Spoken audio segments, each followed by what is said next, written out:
There are so many parallels between the Joseph narrative in the Bible and the holiday of Hanukkah. And given that the Joseph narrative is one of the most beautiful literary pieces the Bible offers Western literature, and given that Yosef and the story of Yosef makes its way into the holiday of Purim very clearly,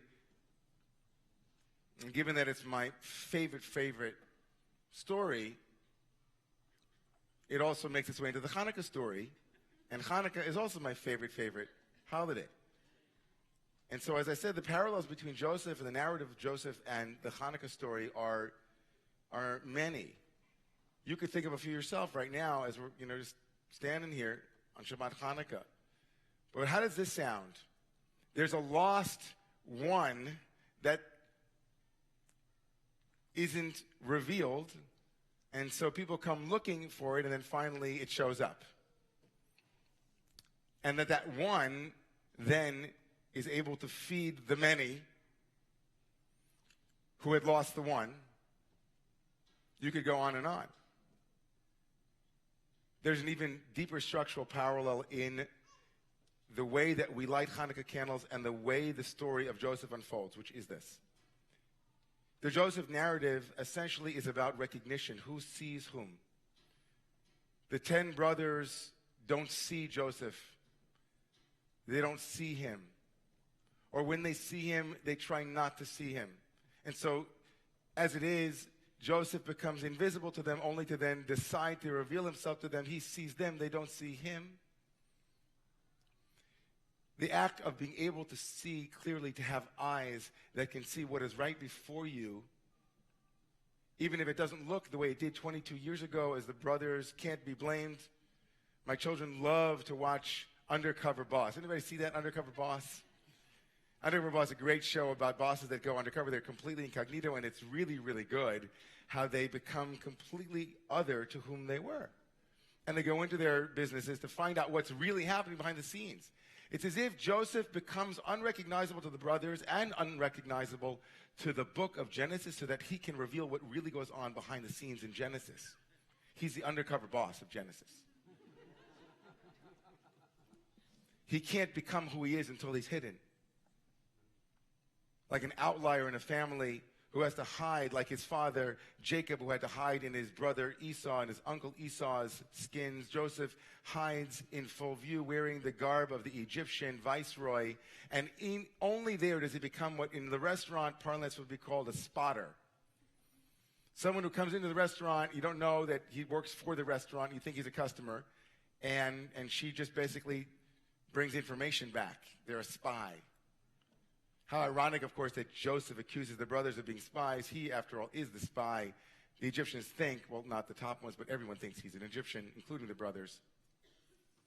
But I digress. The entire story of Joseph is about eyes. What we do with our eyes, where we place our eyes, how we surmise with our eyes, how we realize with our eyes what is before us and what befalls us. When what before us becomes an object and not a person. When the one before us becomes a thing to be manipulated, an object to be used, something to be compared to or against. When the one before us wears a multicolored coat that becomes a symbol of their greatness as a thing. The great Martin Buber's division of ocular health between I-itting and I-you.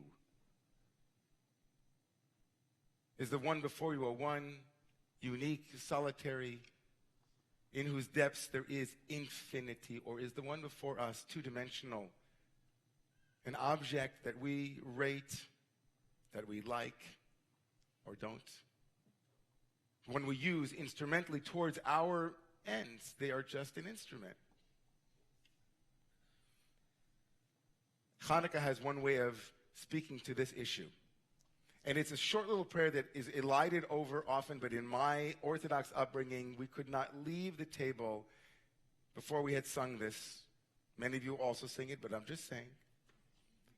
In the Ingber home, there was a unique way of saying it, singing it, I think.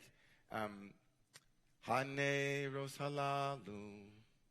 Right? Haneros halalu kodeshem. How does the middle go? I have the other one second. Haneros halalu anu madlikin al hanisim yal haniflaot. These candles that we light tonight, last night, the night before, tomorrow night, are holy. Haneros halalu kodeshem. These candles are kodesh. They are sanctified, made into something special. And then this great line, Ve'en lanu rishut lihishtamesh bahem. We are not allowed to make use of them. And what does that mean? Well, it means you can't use the candles for anything but the light that they emit. Thus was born the great institution of the shamash. Every box of candles got an extra 8 candles. They went from 36 to 44 just for that extra candle.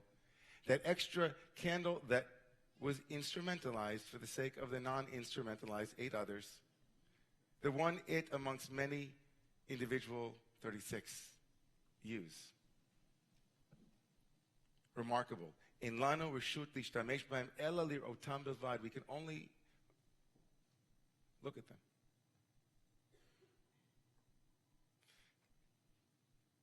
This means that reading by the light of the Hanukkah, It means cooking by the light. It means looking for chametz, even if it's not yet Passover time, by the light of the Hanukkah is not okay. It means doing your taxes by the light of the Hanukkah. It means doing your homework. It means that the lights are there for their own sake. Not to be used as a means towards an end, as a part of a sequence that leads to something greater than the first step in the sequence. Each step along the way, which could be why we only light 1 candle extra every night, because each stage is its own value. This truth of how we live our lives with eyes that are real eyes came home very deeply to me when I sat on Wednesday morning afternoon at the UJ Federation of New York in a first ever training of synagogues and other Jewish institutions for sexual harassment training. And as we sat in the room, the 20-some-odd institutions, synagogues and schools and other places around the Jewish world, listening in to the experts speak to the core of sexual harassment in the workplace. The workplace where each and every one of us, to some degree, by definition, is instrumentalized. A space, a container where we are judged and measured by our outputs. A place that is rife for dynamics of power and privilege. We listened in to how we as human beings feel when we are itted. How we close down, as she said, mammals that feel pain either fight, freeze, or flee. And in a workplace where there is a lack of subjectivity, a lack of appreciation for the dignity that is inherent in every human being, because our eyes are not real eyes, people's work output becomes affected. People begin to shutter themselves, begin to slow down. They don't show up for work. It comes out everywhere. In a society that objectifies human beings and uses power to keep them as its in their system, we need our hits all the time. We lose our energy, we lose our focus, we lose our desire to be in a society and in a culture and in a synagogue and a church and a mosque and a family where we instrumentalize each other for each other's happiness or joy or sexual pleasure or physical pleasure or attainment.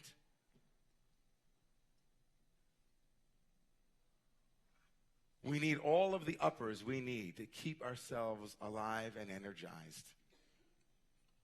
Because what keeps us connected to our aliveness is that deep candle that is not instrumentalized. It is that ignition, that place. She'ein lanu reshut lihishtamesh bahem. We have no right to make use of them.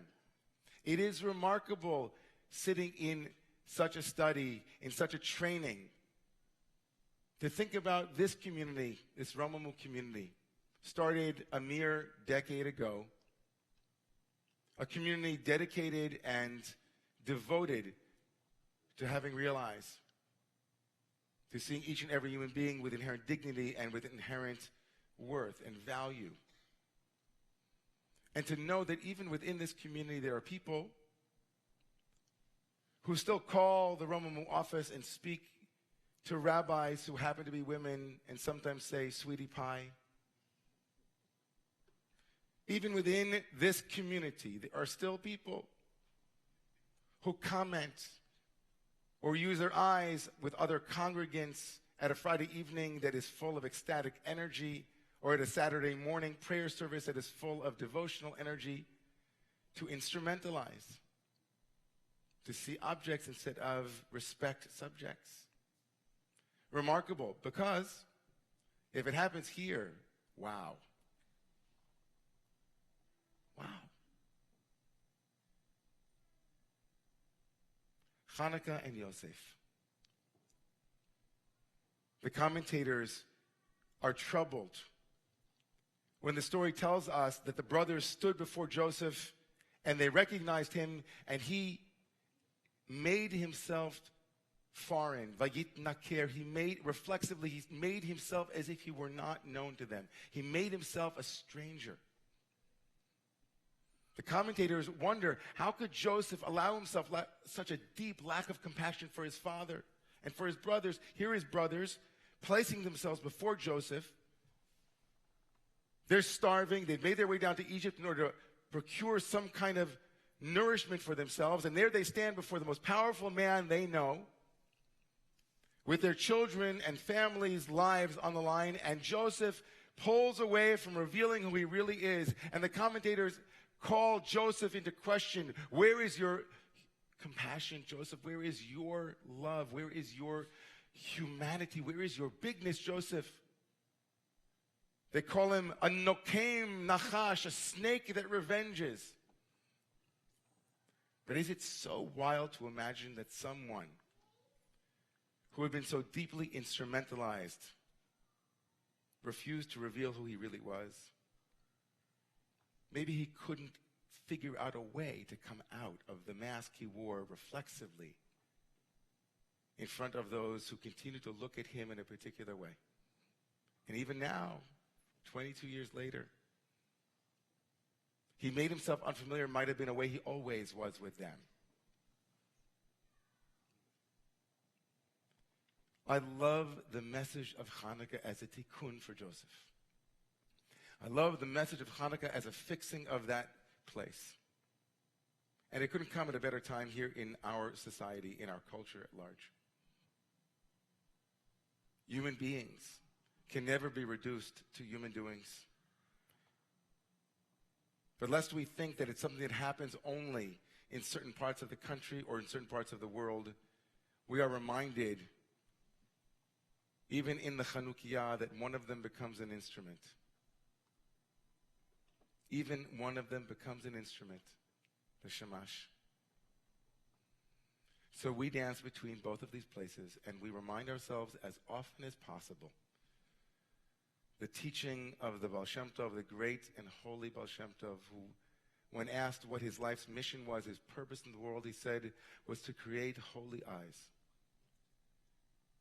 We invite ourselves tonight to do a meditation not only on the Chanukiah, but on the people who are sitting with us at tonight's Friday night meal, or tomorrow morning's Shabbat service, or it's Saturday evening or Sunday, to ask ourselves in any given moment, are the lights before me means to my ends, or are they ends in and of themselves? What a good question to ask. Is the person driving me to work making my breakfast? Is the person who serves in some way as a shamash, as an instrument in my life, can I be the one who lifts them up? Even if they are instrumental in some way to something in my life, might I be the one who meditates upon their being and say, you know, in lanu rishus lehishtamesh bahem, I cannot reduce you. I will not reduce you. This is the challenge, I think, of Hanukkah. And maybe this is the last thing we come in for landing. Maybe this is a deeper meaning of why we put a Hanukkah in the window or next to the mezuzah on the doorpost, because the connection between the Hanukkah and the Exodus from Egypt is absolutely inextricably interwoven. Leaving slavery meant that no human being could ever say, I will reduce you to a slave. And we put a Hanukkah next to the mezuzah to say the same thing. In the window, too, to say to everyone in the world, when we walk by this window, in this house, in this heart, in these eyes, there is someone with whom you are safe. There is someone with whom you are safe. I will see you as God sees you. I will see you as God sees you. That's the work. That's the promise. That's the practice.